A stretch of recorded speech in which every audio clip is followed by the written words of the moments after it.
Hello बच्चों, आज की वीडियो में हम लोग देखने वाले हैं deduce relationship among the physical quantities. देखिए, सबसे पहले मैं आपको ये बता दूं कि ये जो है अपने पास में ये थर्ड टाइप है या फिर ये बोल सकते हैं कि थर्ड एप्लीकेशन है डायमेंशनल एनालिसिस का। और इससे पहले वाले वीडियोज़ में हम लोग दो इसके जो एप्लीकेशंस हैं वो देख चुके हैं और ये तीसरा और लास्ट आपके पास में एप्लीकेशन है। तो चलिए स्टार्ट करते हैं। देखिए, deduce relationship among the physical quantities का मतलब क्या होता है कि मान लीजिए आपके पास में कोई भी एक फिजिकल क्वांटिटी दी हुई है और उसके बीच में आपको ये पता करना है कि एक कंडीशन देंगे ये लोग, क्वेश्चन के अंदर एक कंडीशन रहेगी अपने पास में, उस कंडीशन के अकॉर्डिंग अपने को उनके बीच में रिलेशन क्या है वो फाइंड आउट करना है। जैसे फॉर एग्जांपल मैं एक चीज़ बताऊं आपको, तो मान लीजिए एफ इज इक्वल्स टू क्या होता है, एम इंटू ए। एक एग्जाम्पल के तौर पर अगर अपन फॉर्मूला लें तो जो फोर्स होता है, फोर्स का अपने पास में रिलेशन क्या होता है, यहाँ पे होता है अपने पास में force is equals to mass into acceleration. ये चीज़ अपने पास में होती है। इन शॉर्ट कि जो फोर्स होता है वो मतलब अगर किसी भी बॉडी पर कोई फोर्स लग रहा है तो वो फोर्स उस पर्टिकुलर बॉडी के मास के और उस मास का यानी कि उस बॉडी का जो एक्सेलरेशन है उसके मल्टीप्लिकेशन के इक्वल होगा। इट मीन्स यहाँ पे क्या हो रहा है कि ये एक रिलेशन बना हुआ है अपने पास में, मतलब f is equals to m a. ये एक फॉर्मूला है। फॉर्मूला इन द सेंस क्या कि तीन क्वांटिटीज अपने पास में, एक है फोर्स, दूसरा है मास और तीसरा है एक्सेलरेशन। तो इन तीनों क्वांटिटीज के बीच में इस तरीके का एक रिलेशन बना हुआ है। ठीक है, तो इसी तरीके का हमको क्या करना पड़ता है कि फॉर्मूला हमको डेड्यूस करना पड़ेगा। राइट, ये कोई भी एक कंडीशन मिलेगी अपने को यहाँ पर, उस कंडीशन के अकॉर्डिंग अपने को एक फॉर्मूला डेड्यूस करना रहेगा।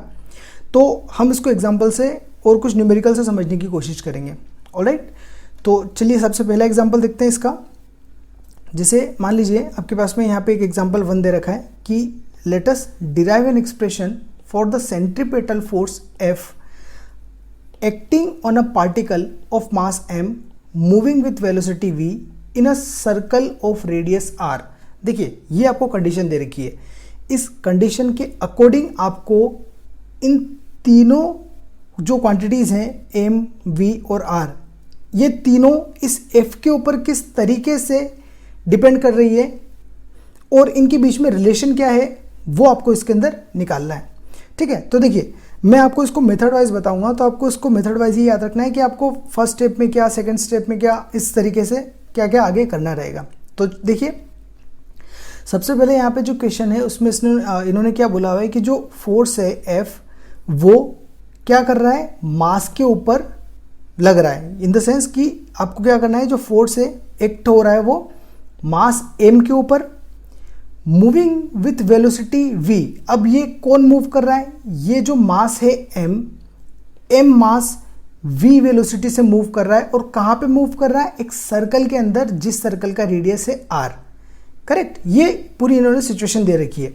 तो इस सिचुएशन के अकॉर्डिंग हम लोग क्या करेंगे, देखिए सबसे पहले हम लोग क्या करेंगे, f जो है अपने पास में वो क्या हो जाएगा, डायरेक्टली प्रोपोर्शनल हो जाएगा अपने पास m के, v के, r के। ये आपके पास में पहला स्टेप रहेगा कि जो कोई भी एक क्वांटिटी है जिन अदर क्वांटिटीज़ के ऊपर वो डिपेंड कर रही है उनको आप क्या करोगे, डायरेक्टली प्रोपोर्शनल करके उन क्वांटिटीज़ को लिख दोगे। मतलब यहाँ पे क्या हो गया, f directly proportional to MVR।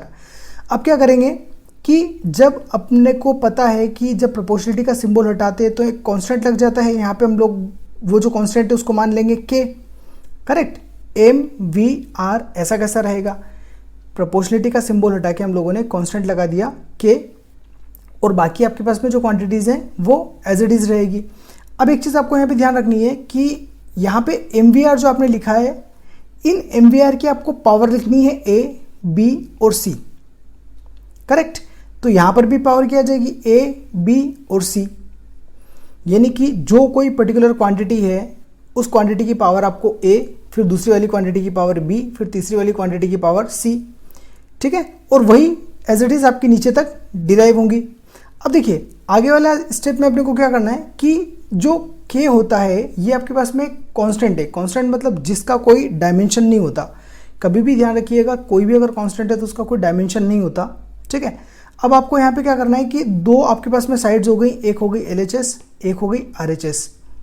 इन दोनों साइड्स के आपको डायमेंशनल फॉर्मूला लिखने हैं। ठीक है, देखिए एफ का मतलब होता है फोर्स। फोर्स का डायमेंशनल फॉर्मूला क्या होता है, मैं ऑलरेडी पहले वाले वीडियोस में डायमेंशनल फॉर्मूलाज कैसे निकालते हैं वो मैं बता चुका हूँ। अब मैं यहाँ पे निकालूंगा नहीं, मैं डायरेक्ट उनका पर्टिकुलर जो भी क्वांटिटी है उसका डायमेंशनल फॉर्मूला पुट कर दूंगा।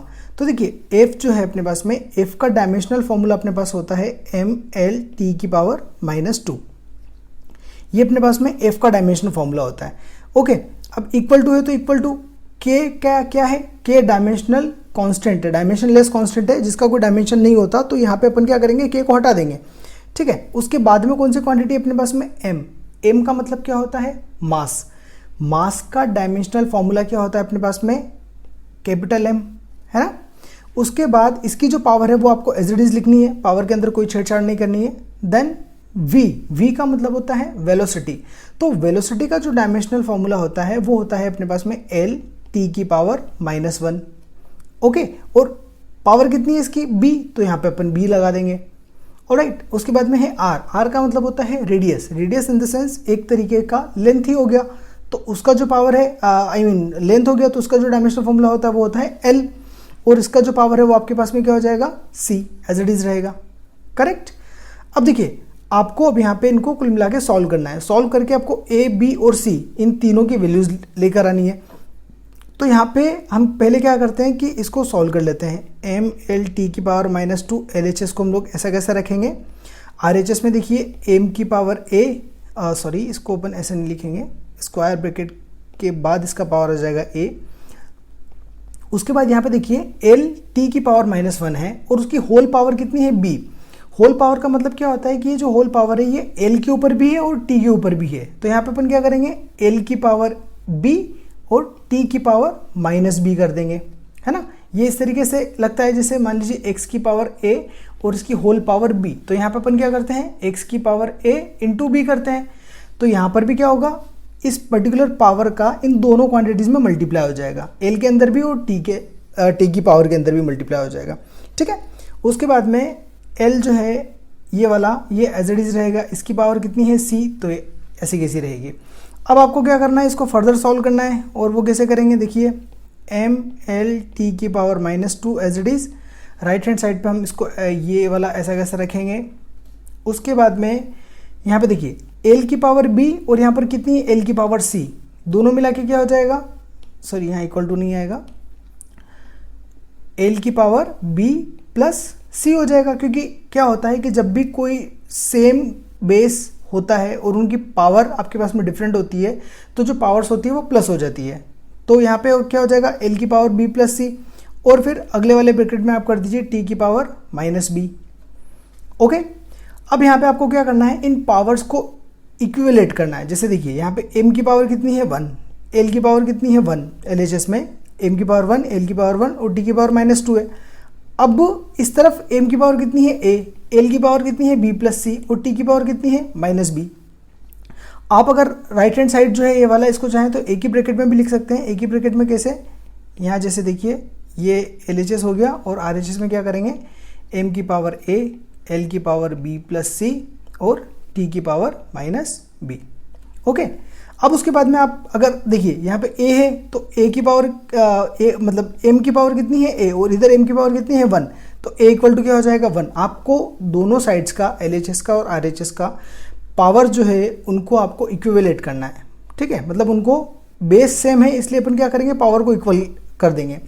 यहाँ पे देखिए अब a का अपन ने लिख दिया। ठीक है, b की बात करें, मतलब जो l वाला बेस है उसकी बात करें, तो यहाँ पे l है, इसकी पावर है b प्लस c, और इधर है l, इसकी पावर है 1, तो 1 हो जाएगा।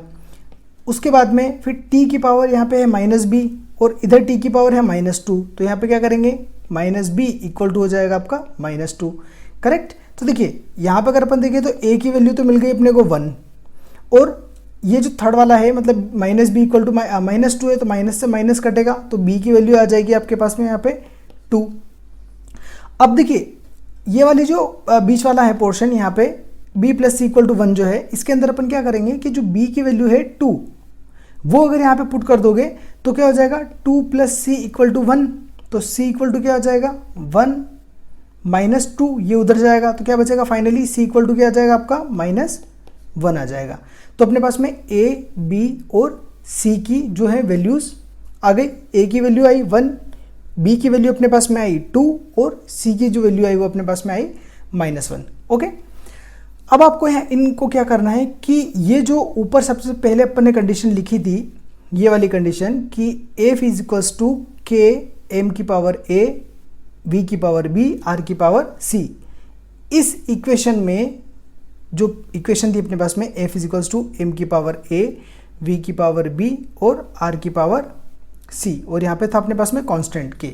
करेक्ट, तो इसके अंदर आपको क्या करना है, abc की वैल्यू पुट करना है। तो देखिए f इज इक्वल्स टू क्या हो जाएगा, k एज इट इज रहेगा, m की पावर a का मतलब 1, v की पावर b का मतलब 2 और r की पावर c यानी कि c का मतलब -1। ओके, अब आपको क्या करना है, इसको अरेंज कर लीजिए अच्छे से। इसको थोड़ा सा अगर आप अच्छे से अरेंज करोगे तो ये हो जाएगा आपका k कांस्टेंट है, m v स्क्वायर और r की पावर -1 है। अगर अपने को r की पावर को -1 को +1 में करना है तो क्या करना पड़ेगा, इसको अपॉन में भेजना पड़ेगा। तो ये हो जाएगा आपका r की पावर +1 हो जाएगा। तो ये क्या आ गया आपके पास में, एक रिलेशन आ गया। इट मीन्स जो अपने को क्वेश्चन के अंदर कंडीशन दी थी उस कंडीशन के अकॉर्डिंग हमारे पास में ये वाला रिलेशन आ गया।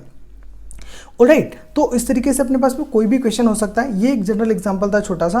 अब उसके बाद में अपन कोई दूसरा क्वेश्चन लेते हैं। आपको सिर्फ ये मेथड फॉलो करना है कि जो भी पहले आपको क्वांटिटीज़ दे रखी है डायरेक्टली प्रोपोर्शनल करके उन क्वांटिटीज़ को ले लीजिए, उनकी पावर a b c लगा दीजिए, फिर प्रोपोर्शनलिटी का सिंबल हटाना है और क्वांटिटीज़ को एज इट इज लिखना है, फिर a b c की वैल्यूज़ निकालनी है। वैल्यूज़ निकालने के बाद में ये जो इक्वेशन बनेगी अपने पास में कांस्टेंट वाली, ये वाली, इस इक्वेशन में आपको a b c की वैल्यूज़ पुट करनी है एंड देन आप उसको एक रीअरेंज फॉर्म में, मतलब एक सिस्टमेटिक फॉर्म में लिख दीजिए, तो आपका जो भी रिलेशन है वो आ जाएगा।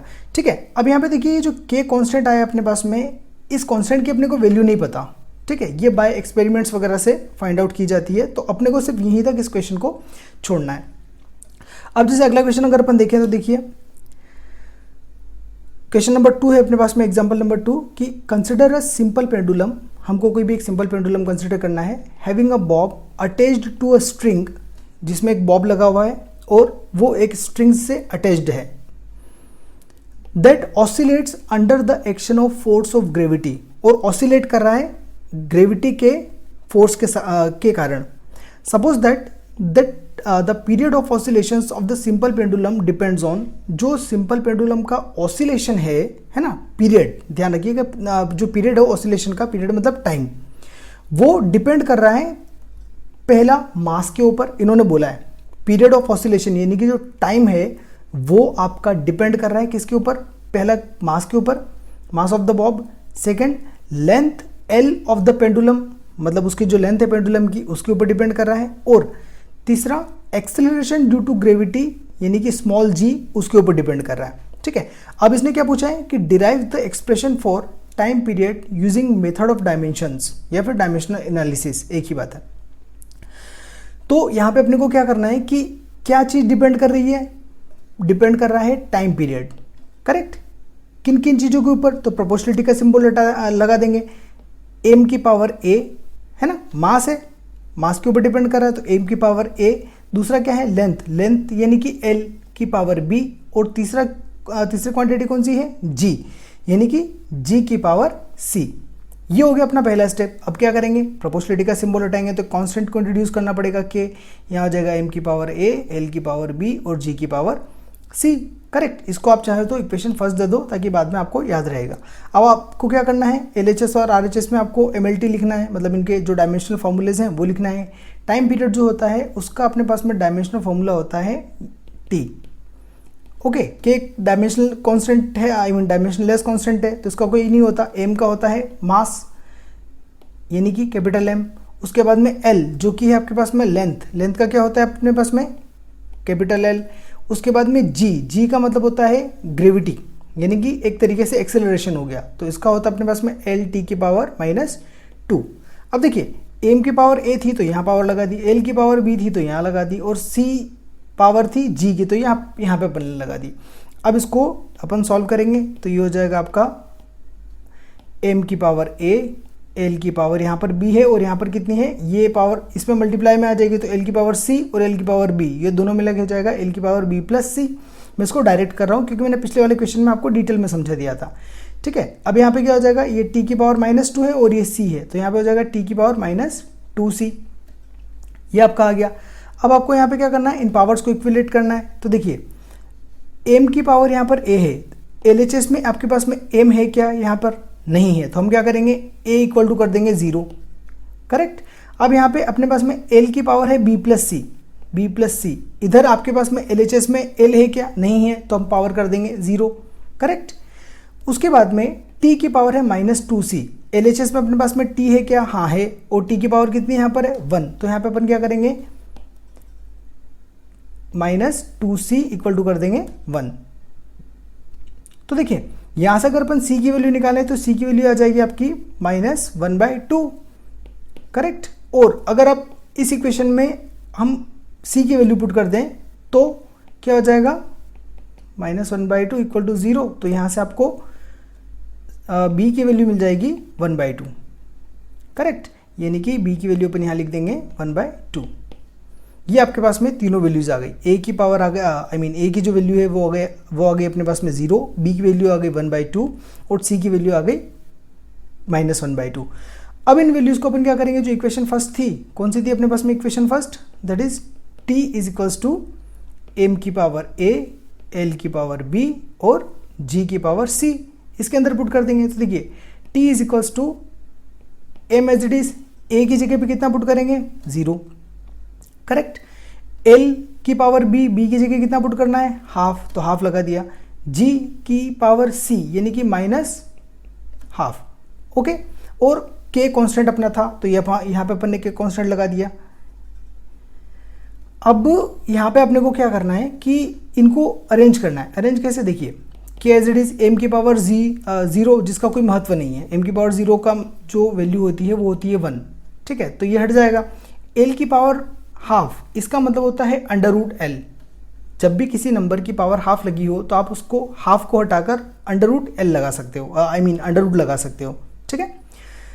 g की पावर है -½ तो देखिए g को क्या करेंगे अपन पहले अपॉन में भेज देंगे, तो ये क्या हो जाएगा 1/g हो जाएगा, power half as it is रहेगी। और अब यहाँ पे देखिए पावर प्लस हो गई हाफ में, तो इसको अपन क्या लिख सकते हैं, अपन क्या करेंगे हाफ को हटाकर यहाँ पे अपन लगा देंगे रूट, तो ये हो गया √g। अब इसको अगर और भी अच्छे से जमाओगे तो k √ में l भी है और √ में g भी है, तो इनको सेम √ के अंदर कर दो, तो ये हो जाएगा √l/g, करेक्ट। और ये आ गया आपके पास में एक्सप्रेशन t के, l के और g के बीच में, करेक्ट। अब देखिए यहाँ पे आया ये जो k है, ये क्या है आपका एक कांस्टेंट है, तो इस केस के अंदर जो k की वैल्यू आती है वो आती है आपकी 2π, जो कि एक्सपेरिमेंट्स वगैरह से आती है, हम डायरेक्टली फाइंड आउट नहीं कर सकते। ये अपने को यहाँ पे ऑसिलेशंस वगैरह जब आप पढ़ोगे तो उसमें ऑलरेडी अपने को पता होता है कि k की जो वैल्यू है वो 2π आती है, तो यहाँ पे अपन क्या करेंगे k की जगह लिख देंगे 2π √l/g, तो ये आपके पास में आ जाएगा फाइनल फॉर्मूला, ठीक है। सो ये था अपना एग्जाम्पल नंबर 2, मतलब इसमें भी हम लोगों ने क्या सीखा कि इस कैसे हम लोग डिराइव करेंगे। अब जैसे आगे एक और क्वेश्चन देखते हैं अपन। मान लीजिए कि ये अपने पास में एग्जाम्पल नंबर 3 है, इसमें क्या दिया हुआ है कि the velocity v of water waves depends on the wavelength lambda, density of water rho and the acceleration due to gravity g। मतलब जो वेलोसिटी है वाटर वेव्स की वो डिपेंड कर रही है किन किन चीज़ों के ऊपर, लैम्डा के ऊपर, रो के ऊपर और ग्रेविटी g के ऊपर। Deduce by the method of dimensions the relationship between this quantities. आपको इसके अंदर भी वही चीज़ फाइंड आउट करनी है।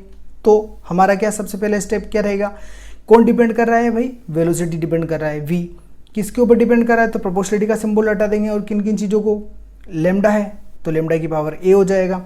दूसरा आपके पास में रो की पावर यहाँ पे b कर देंगे।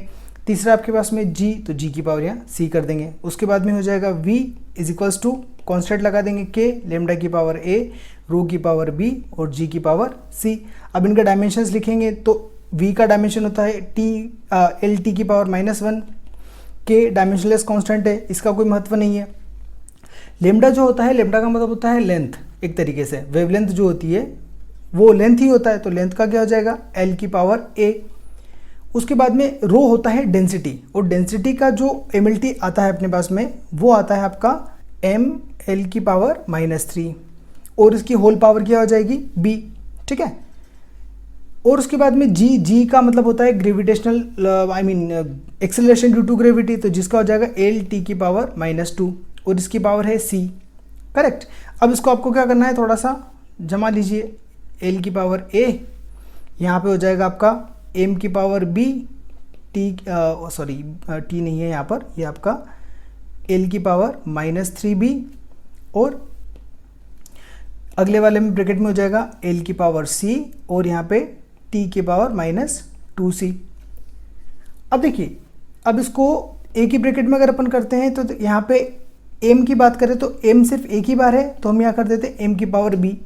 उसके बाद में l यहाँ पर है और यहाँ पर है, ठीक है। तो यहाँ पे क्या हो जाएगा l की पावर a प्लस c, क्योंकि बेस सेम है, पावर प्लस हो जाएगी। फिर और एक और l आपके पास में l की पावर -3b, तो यहाँ पे क्या करोगे -3b कर दो, करेक्ट। तो ये हो गई अपने पास में a प्लस सी -3b। उसके बाद में बचा आपके पास में t अकेला है तो इसकी पावर -2c कर दी। इधर आपका क्या चल रहा है, l t की पावर -1 चल रहा है। अब यहाँ पे पावर को इक्विलेट कर लेंगे, तो देखिए m की पावर यहाँ पर b है और इधर m है ही नहीं, तो मतलब b इक्वल टू क्या हो जाएगा आपका, यहाँ पे 0 मिल जाएगा, पहली जो स्टेप रहेगी उसमें 0 हो जाएगा। अब यहाँ पे l की पावर देखिए a प्लस सी -3b है, यहाँ पे a प्लस सी -3b, इधर l की पावर कितनी है 1, तो यहाँ पे 1 हो जाएगा। उसके बाद में t की पावर यहाँ पर है -2 और t की पावर यहाँ पर है -1, तो ये क्या हो जाएगा -2c is equals to -1, minus से माइनस कटा, c की वैल्यू निकालोगे तो यहाँ पे क्या हो जाएगा 1/2 आ जाएगा। b की वैल्यू ऑलरेडी अपने पास में 0 आ गई। अब इस इक्वेशन के अंदर दोनों वैल्यूज पुट कर देंगे तो a की वैल्यू आ जाएगी, उससे a पहले एज इट इज छोड़ देते हैं। c की वैल्यू कितनी है अपने पास में 1/2 और -3 इंटू बी की वैल्यू कितनी आई 0 इक्वल टू क्या हो जाएगा 1। सॉल्व करेंगे तो a प्लस 1/2 ये तो पूरा हो जाएगा 0 इक्वल टू 1। अब यहाँ से अगर अपन a इक्वल टू, उधर 1 ऑलरेडी है, ये जो 1/2 है उसको उधर भेजेंगे तो हो जाएगा -1/2 और यहाँ से अगर a की वैल्यू निकालोगे तो 1 - 1/2 हो जाएगा आपका 1/2, यानी कि a की वैल्यू आ गई आपकी 1/2, ठीक है। अब अपने पास में 3 वैल्यूज आ गई, a की वैल्यू 1/2, b की वैल्यू 0 और c की वैल्यू भी 1/2, करेक्ट। इन वैल्यूज़ को अपनी जो इक्वेशन थी, ये वाली अपन नाम लिखना भूल गए, इसको इस वाली में पुट कर देंगे। तो देखिए v इक्वल्स टू, इक्वेशन क्या है अपने पास में, v equals to k constant, lambda की पावर a, रो की पावर b और g की पावर c, ये था। तो v इक्वल्स टू क्या हो जाएगा, k as it is, lambda की जो पावर है a की वैल्यू कितनी है अपने पास में हाफ आई है ना। उसके बाद में रो की पावर कितनी है b की वैल्यू कितनी है अपने पास में 0 आई, तो यहाँ पे 0 पुट कर दो। फिर g की पावर c का मतलब है 1/2 आई, तो 1/2 लिख दीजिए। अब v इक्वल टू क्या करेंगे, k lambda as it is रहेगा, लेमडा की पावर 1/2 मतलब इसको क्या कर सकते हैं, अंडर रूट लेमडा लिख सकते हैं। फिर रो की पावर 0 का मतलब क्या हो जाएगा 1, जिसको अपन क्या कर सकते हैं, हटा सकते हैं। उसके बाद में g की पावर 1/2 यानी कि इसको भी क्या लिख सकते हैं अपन, अंडर रूट g लिख सकते हैं। अब यहाँ पे देखिए v इक्वल टू क्या हो जाएगा, k, ये दोनों रूट में है तो हमको क्या करना है, इसको एक ही रूट में लिखना है। तो ये आ गया आपका v equals to k under the root lambda into g, correct. तो ये अपने पास में एक फॉर्मूला बन गया, मतलब जो क्वांटिटीज़ या जो क्वेश्चन अपने को दे रखा था उसके अकॉर्डिंग अपने पास में ये सिचुएशन आ गई। ऑलराइट, तो आपको इस तरीके से क्या करना है, क्वेश्चंस को सॉल्व करना है। आई होप आपको ये चीज़ समझ में आई होगी और ये इस पे 2-3 क्वेश्चंस हो चुके हैं। अगर आपको पर्टिकुलर और भी किसी क्वेश्चन में डाउट है तो आप कमेंट सेक्शन में नीचे अपना क्वेश्चन लिख सकते हैं, मैं उसके ऊपर भी अलग से वीडियो बना दूंगा। या फिर अगर आपको इसमें भी कोई चीज़ समझ में नहीं आई हो तो वो आप कमेंट सेक्शन में लिख सकते हैं, उसके ऊपर भी मैं आपको अलग से वीडियो दे दूंगा। ऑलराइट, सो आज के वीडियो में इतना ही। Thanks for watching.